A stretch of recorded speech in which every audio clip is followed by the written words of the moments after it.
स्वागत करता हूं। उन्होंने ही प्रेरणा से ये कार्यक्रम आज का दिन संपन्न हुआ है और कल फिर ये जारी रहेगा।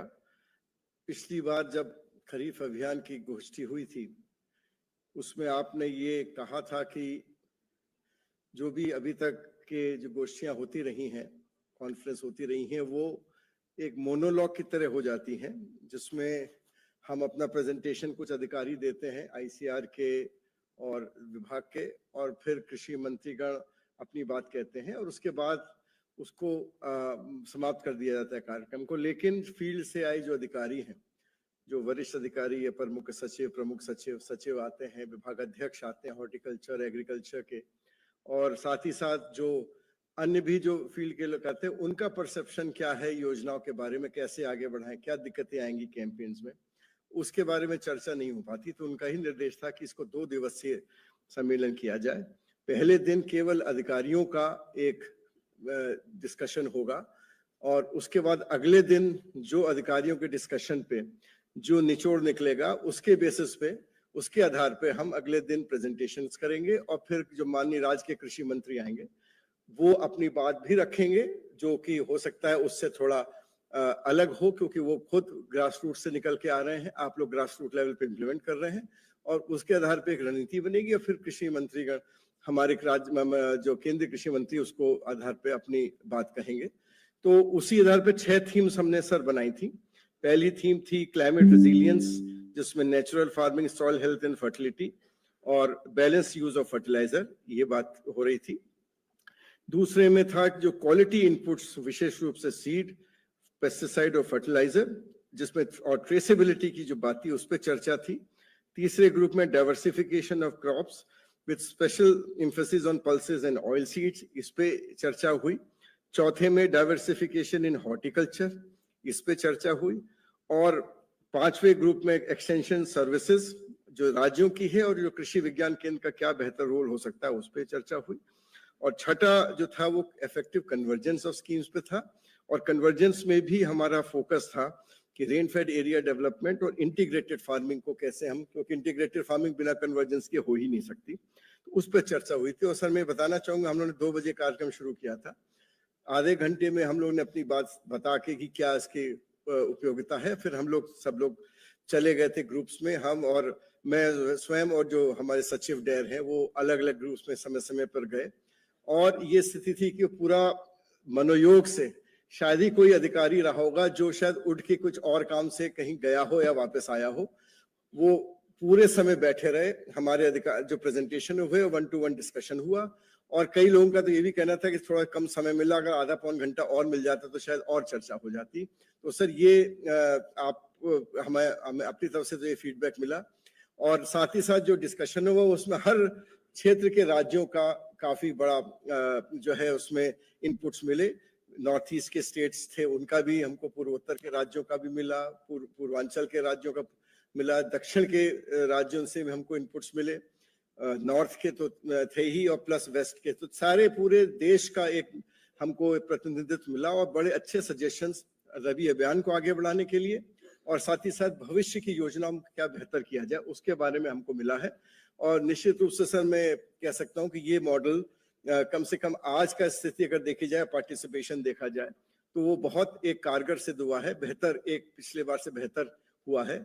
और अब मैं इतना बात कह के, जो प्रस्तुतिकरण है वो हमारे जो नोडल ऑफिसर्स, जो कोऑर्डिनेटर्स हैं, वो उसको फाइनल कर रहे हैं, वो कल हम लोग प्रस्तुतिकरण उसका करेंगे। लेकिन आज मैं चाहूंगा कि सर आप, क्योंकि सबके आपके खुद की इच्छा थी कि हम पर्सनल इंटरेक्ट करेंगे इन अधिकारियों के साथ, और साथ ही साथ में आप उनके साथ एक रात्रि भोज भी करेंगे, तो उसका सम्मान करते हुए मैं अब निवेदन करूंगा। आप कुछ कहना चाहेंगे तो माननीय मंत्री जी की आप अपनी बात आशीर्वचन देना चाहें। Thank you.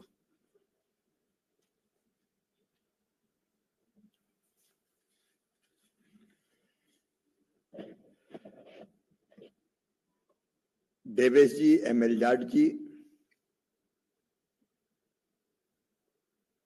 हमारे केंद्र के और ICR के हमारे सभी अधिकारीगण, साइंटिस्टगण और राज्यों से पधारे हुए हमारे सभी अधिकारी साथीगण, मित्रों, आज मैं बहुत प्रसन्न हूं। पहली बार ये प्रयत्न हुआ है। जैसा देवेश चतुर्वेदी जी बता रहे थे, रवि की कॉन्फ्रेंस एक दिन और उसमें भी एक पक्षी संवाद। राज्यों में जहां जमीन पे खेती होना है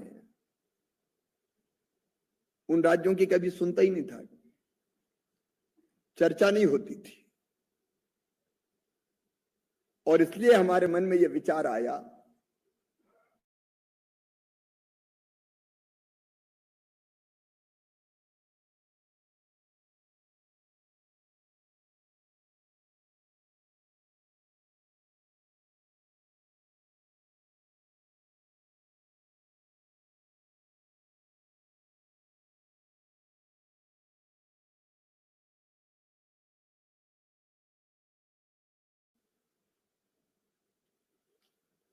राज्यों से व्यापक पैमाने पर चर्चा भी ना हो,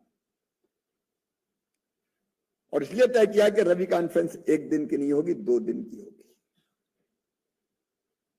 एक दिन सभी राज्यों के अधिकारी मित्र आएंगे, विषय तय होंगे, उन पर गहन विचार विमर्श करेंगे, चर्चा करेंगे,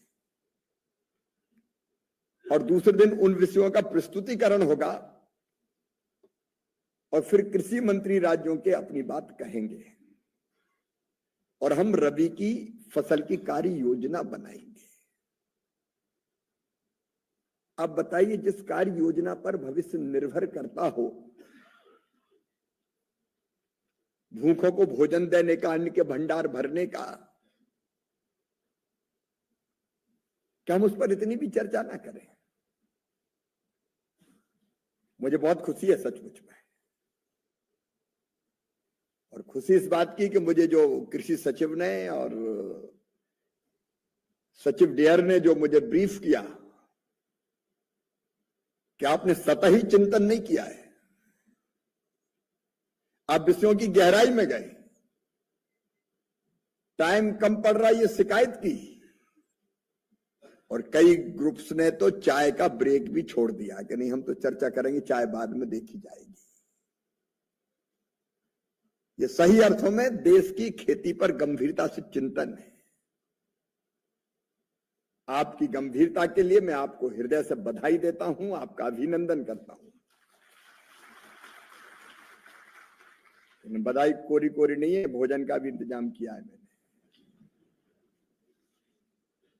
और यह भी तय किया कि आपसे मैं मिलने की कोशिश करूंगा। आखिर ये टीम एग्रीकल्चर है,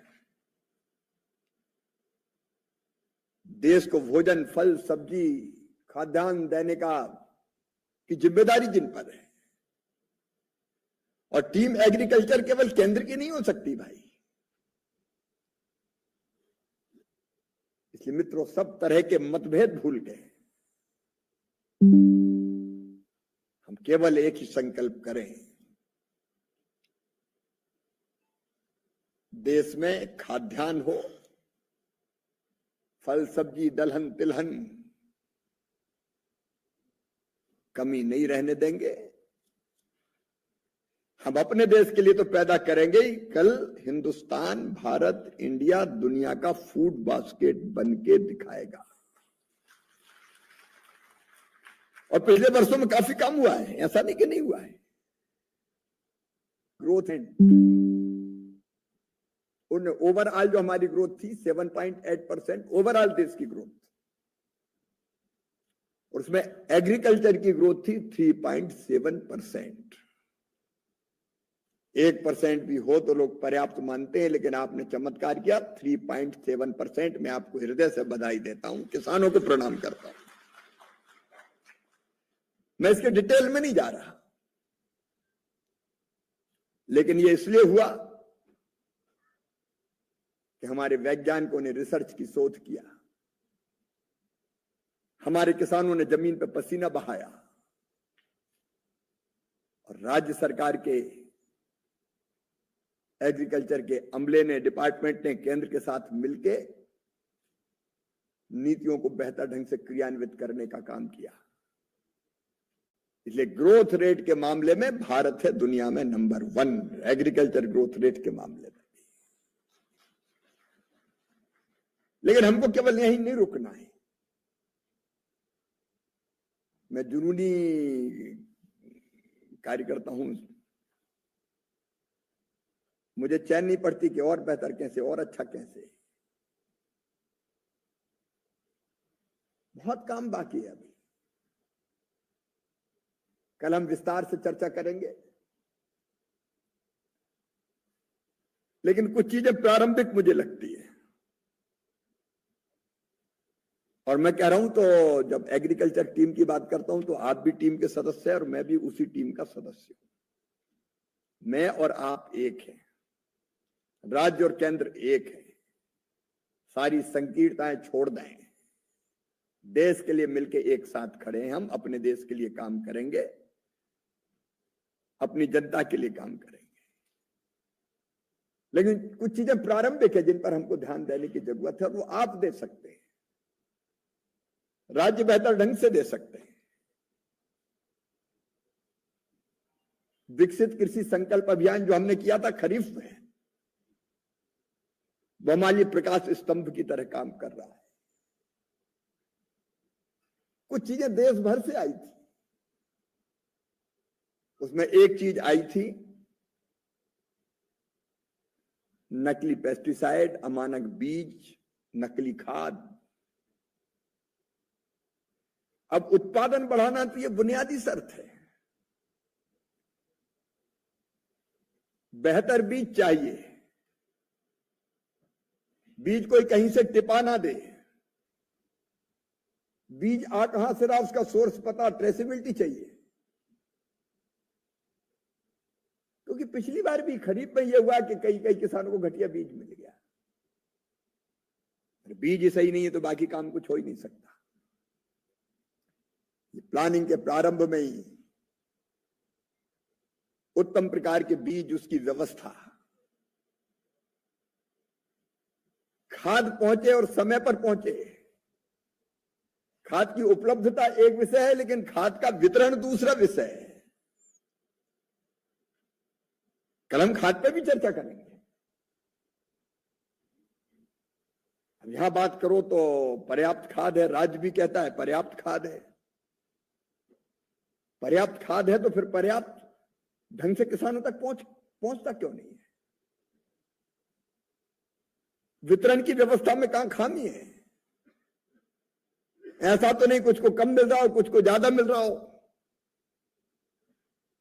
जिले जिले में आपकी पैक्स, कहीं ना कहीं वितरण में दिक्कत है, और वो राज्य ही कर सकते हैं,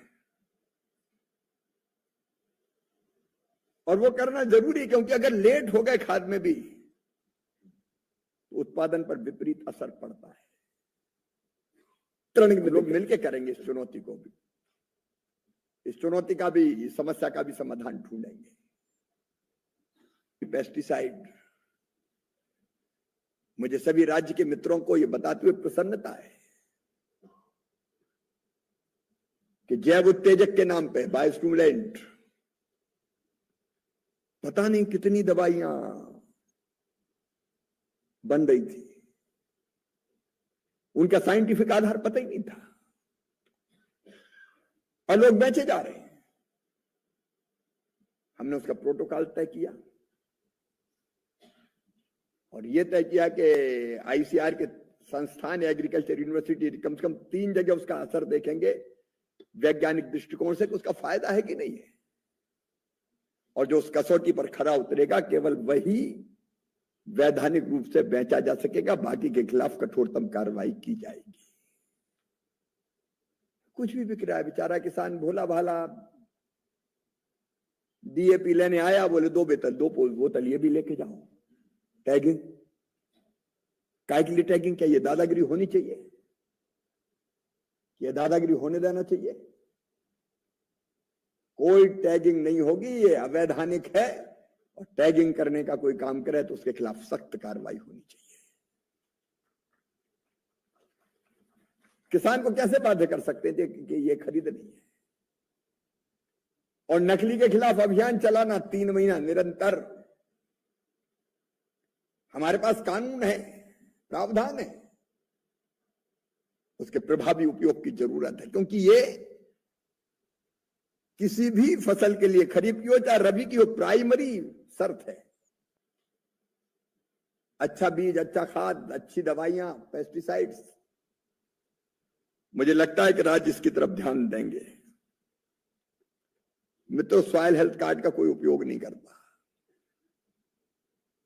कोने कुचारे में पड़े रहते हैं। हम रबी के अभियान के अंतर्गत ये चेतना विकसित करने का काम कर सकते हैं कि संतुलित खाद का उपयोग करना है तो पता तो चले कि माटी में है कौन से तत्व। अब वो पता ही नहीं है जिंक कितना है, पोटास कितना है, बोरान कितना है, नाइट्रोजन की मात्रा नहीं, बस डाले जाओ। रामलाल डाल रहा तो श्यामलाल भी डालता है। अभी हमारा काम है कि कैसे सॉइल हेल्थ कार्ड का बेहतर उपयोग करके संतुलित उर्वरकों का उपयोग किया जाए। बोनी की सही पद्धति, आधुनिक तकनीक का इस्तेमाल, क्यों ज्यादा बीज डालें, मैकेनाइजेशन कैसे बेहतर होगा।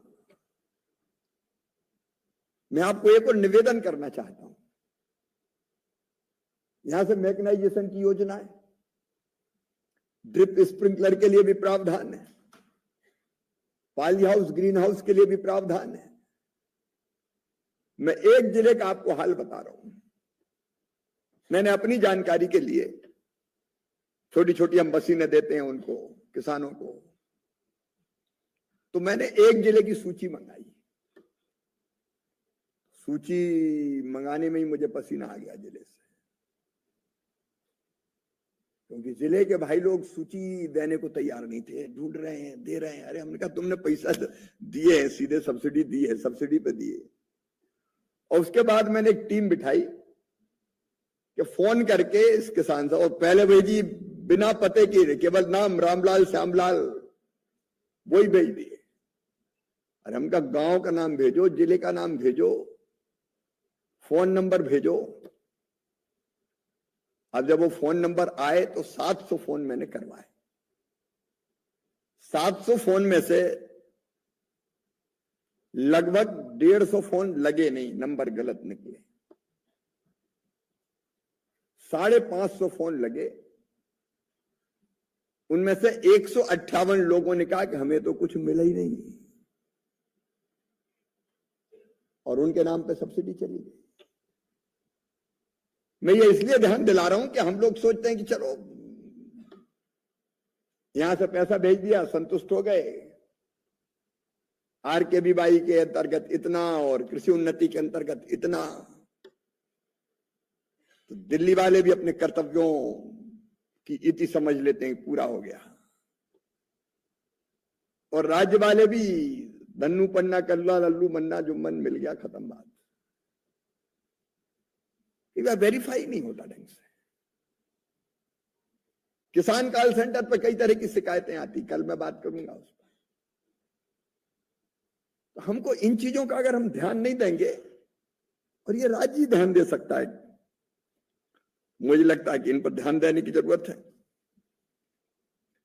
अब दलहन मिशन की बात हो रही है। मैं सभी राज्य के अधिकारी मित्रों से, क्योंकि आप जमीन पे काम करते हैं, मैं आग्रह करना चाहूंगा, दलहन का रकबा बढ़ाना है। प्रोटीन की हमें जरूरत है।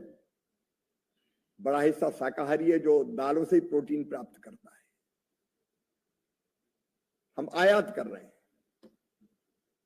LOPs भी आ रहा है, बाकी दालें भी आ रही है। प्रधानमंत्री जी का संकल्प है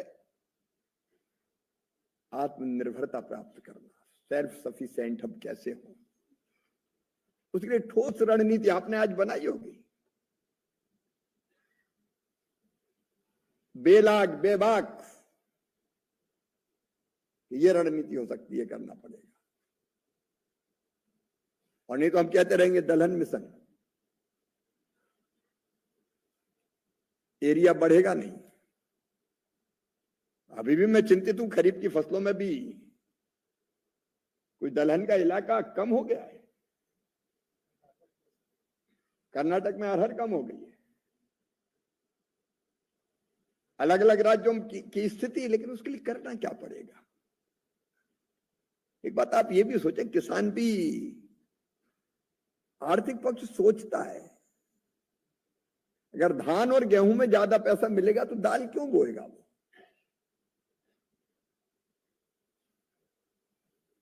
हमको रणनीति ऐसी बनानी पड़ेगी, नंबर 1 2 3 4 ये उपाय करेंगे तो दलहन मिशन सफल होगा। उसके बारे में भी ठोस सुझाव कल आएंगे, ऐसा मेरा विश्वास है। आयात निर्यात नीति कैसी होनी चाहिए, उस पर आपका क्या मत है कृषि विभाग का? अगर तिलहन का, ऑयल सीड्स का उत्पादन बढ़ाना तो कौन कौन से कदम उठाने की जरूरत है? केवल मिशन लॉन्च करने से थोड़ी हो जाएगा। नहीं तो अब तक तो तेल के भंडार भरे रहते हमारे।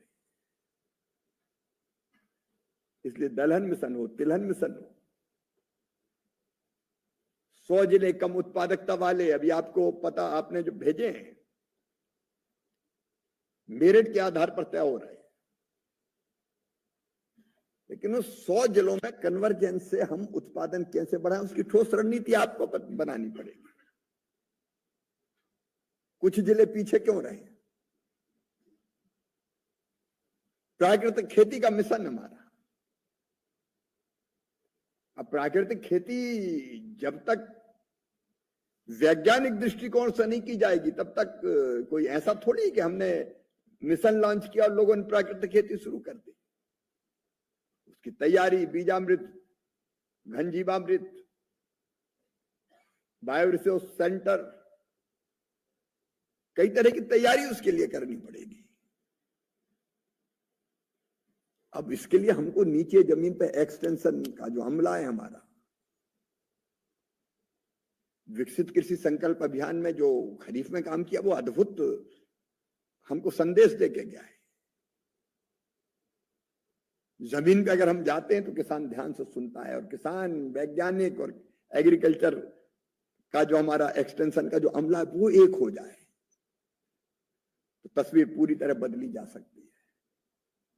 और इसलिए मैं सभी राज्य के मेरे अधिकारी मित्रों को कह रहा हूं, एग्रीकल्चर एक्सटेंशन पर विशेष ध्यान दें, केवीके का पूरा उपयोग करें, और नोडल केवीके को हम बना सकते हैं क्योंकि वहां वैज्ञानिकों की एक टीम है। एग्रीकल्चर यूनिवर्सिटीज के साइंटिस्ट का भी हम उपयोग कर सकते हैं। एक तो कोई पॉइंट चाहिए ना जिले में जो लीड करे एक्सटेंशन को, और इसलिए केवीके की भी जरूर सोचिए। एक टीम वहां कैसे बन सकती है मित्रों? एक जिले में एक पॉइंट ऐसा हो गया कि जहां से जानकारी फटाफट किसान को मिल जाए, प्रश्नों का शंकाओं का समाधान हो, सीधा रास्ता बताया जाए, तो क्रांति हो सकती है। इसलिए इस पर भी मुझे लगता है राज्यों को ही ध्यान देने की जरूरत है। मित्रों, कुछ चीजें ढंग से प्लान करनी पड़ेगी। अब बाढ़ के कारण नई परिस्थितियां पैदा हुई कई जगह। पंजाब के कई जिले प्रभावित हैं। मैं अपने किसान भाई बहनों का दर्द देख के आया हूं, मन व्यथित हो जाता है, आत्मा रोती है। पंजाब, हिमाचल, उत्तराखंड, जम्मू कश्मीर, आसाम, महाराष्ट्र का एक हिस्सा, अभी हमको 2 तरह की प्लानिंग करने की जरूरत है।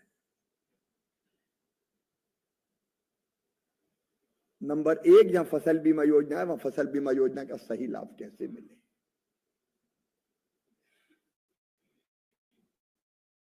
पंजाब में फसल बीमा योजना नहीं है, लेकिन हिमाचल में है, उत्तराखंड में है, जम्मू कश्मीर में है, महाराष्ट्र में है, आसाम में भी है।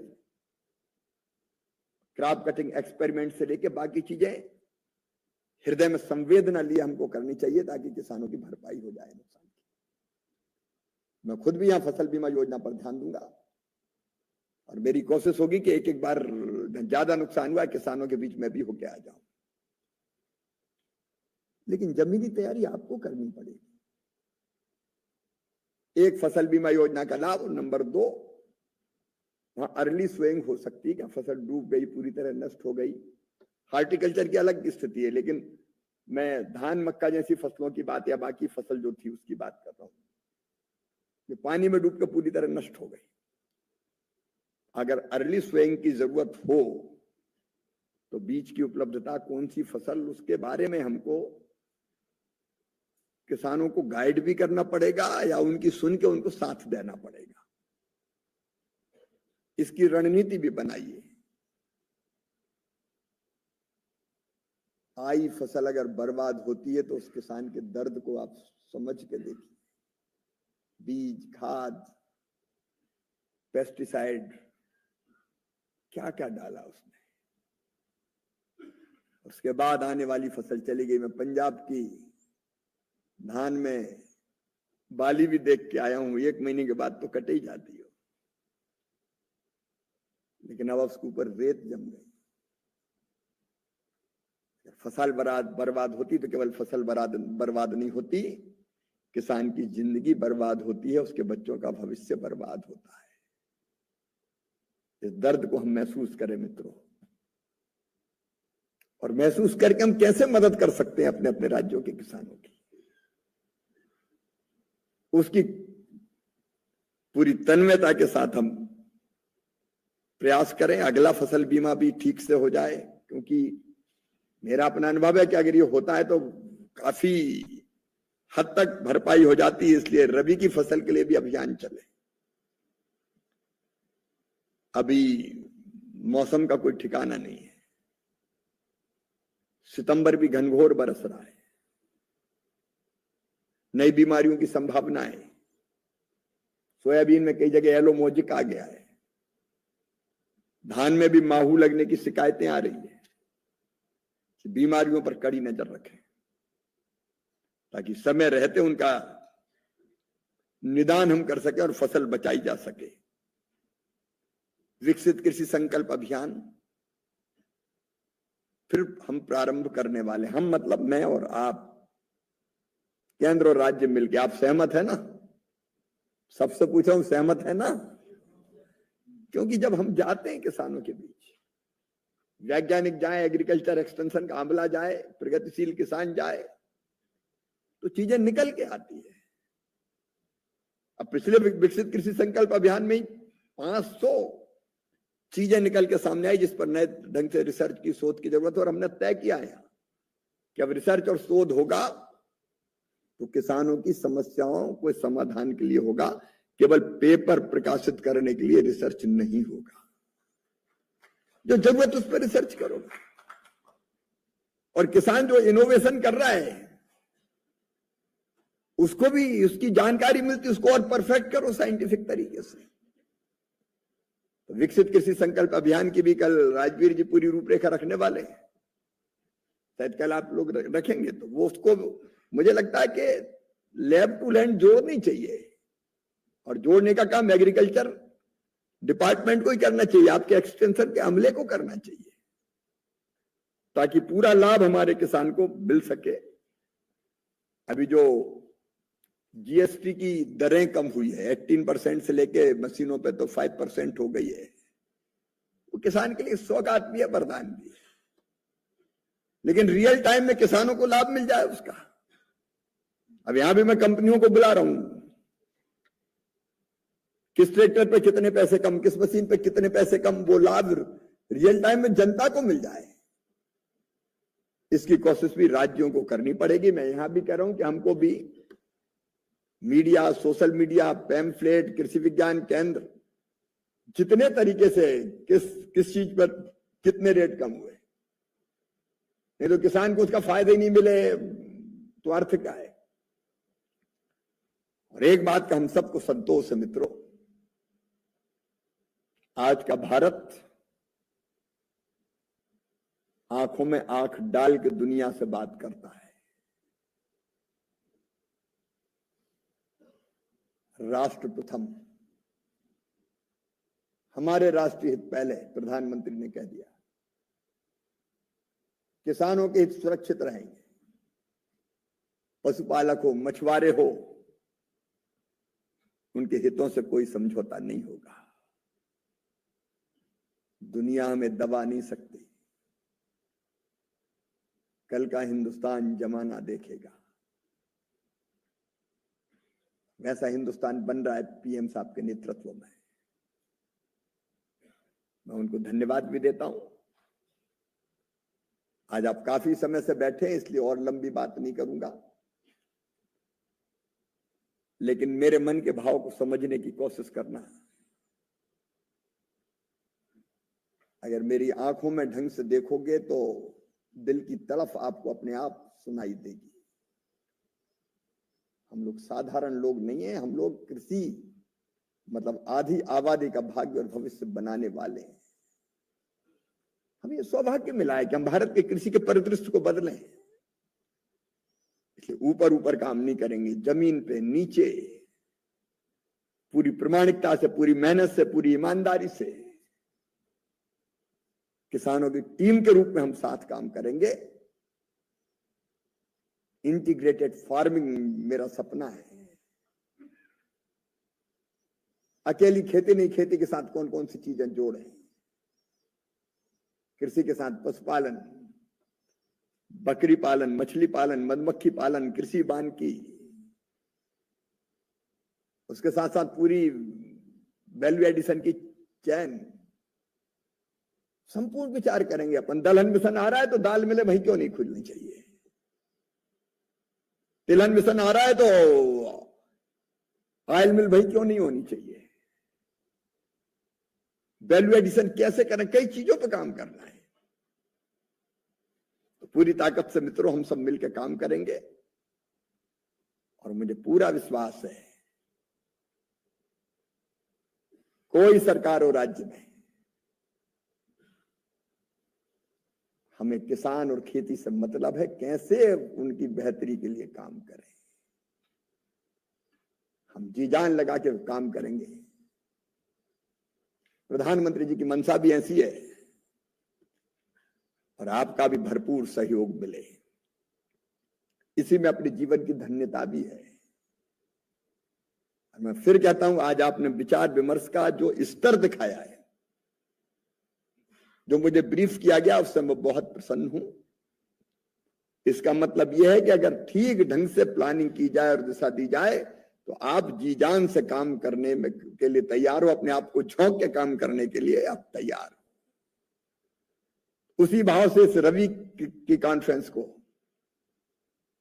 हम समाप्त करेंगे कल, और कल जाएंगे तो इस संकल्प के साथ कि हमारा राज्य सबसे आगे होगा और आपके साथ कदम से कदम और कंधे से कंधा मिलाकर खड़ा रहेगा भारत का कृषि मंत्री और केंद्र सरकार की पूरी कृषि और हमारे आईसीआर की टीम मिलकर एक टीम बनेगी और हम आगे बढ़ेंगे। और अगली बार देवेश जी, ये 2 बजे से नहीं, सवेरे 11 बजे से हम बैठक शुरू करेंगे ताकि दिन भर आप विचार विमर्श कर सके। और अगले बार दोनों दिन मैं रहूंगा सवेरे 11 बजे से ही, मिलकर और बेहतर सोचेंगे और बेहतर करेंगे। बहुत बहुत धन्यवाद। हम लोग भोजन पे मिलेंगे तब और गप्पे लगेगी। नमस्कार।